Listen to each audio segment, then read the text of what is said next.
পর্যন্ত আপনি কয়জনকে ফাঁসি দিতে পারেন?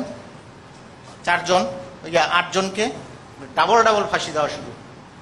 আপনি যখন ফাঁসি দিয়ে দেখলেন যে 30 মিনিট ফাঁসি দিতে গেলে ওই সারা বছর লেগে যাবে কয়েকশো মানুষকে ফাঁসি দিতে, রক কেটে দেওয়া হতো জন্য দ্রুত তার মৃত্যুটা নিশ্চিত হয়, আরেকজনকে ফাঁসির মঞ্চে উঠানো যেত।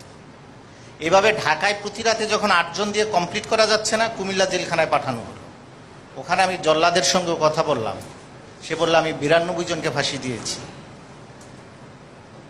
বগুড়া কারাগারে ফাঁসি দেওয়া, রাজশাহী কারাগারে পাঠানো, এইভাবে সারা দেশের বিভিন্ন কেন্দ্রীয় কারাগারে পাঠানো হতো শুধুমাত্র দ্রুত ফাঁসি দিয়ে মুক্তিযোদ্ধা অফিসারদেরকে যেন দমন করা যায়।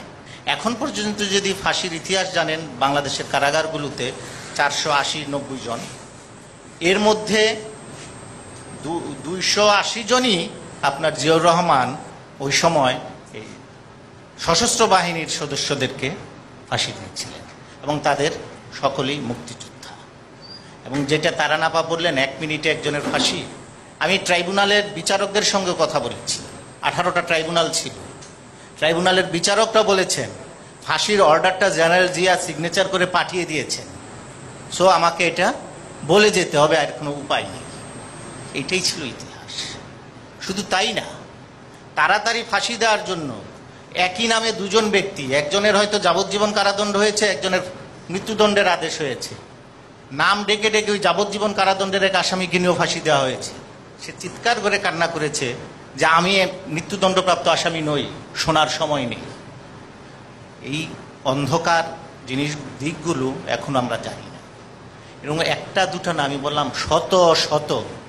বিএনপিরই মন্ত্রী ছিলেন জেনারেল শওকত, উনি আমাকে ইন্টারভিউ দিয়ে বলে গিয়েছেন 1130 জনকে আমরা এইভাবে ফাঁসি বা হত্যা করেছি। উনি স্বীকার করেছেন আমাকে ইন্টারভিউ দিয়ে যে আমার অর্ডারই ছিল শুট টু কিল। গণমাধ্যমে 75 থেকে 80 পর্যন্ত কোনো সংবাদপত্রে বঙ্গবন্ধুর নাম নেই।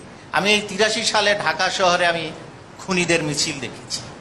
খালেদা জিয়ার আমলেও আপনার এই 96-এ, সেটা আমি নিজেও প্রত্যক্ষদর্শী, কর্নেল রশিদ বিরোধী দলীয় নেতার আসনে বসা, যদিও এটা ইতিহাসের একটু বিকৃত যে তাকে বিরোধী দলীয় নেতা করা হয়েছিল, আসলে বিরোধী দলীয় নেতা ঘোষণা প্রজ্ঞাপন জারি হয়নি, উনি নিজে গিয়ে বসে পড়েছিলেন সেই আসনের মধ্যে।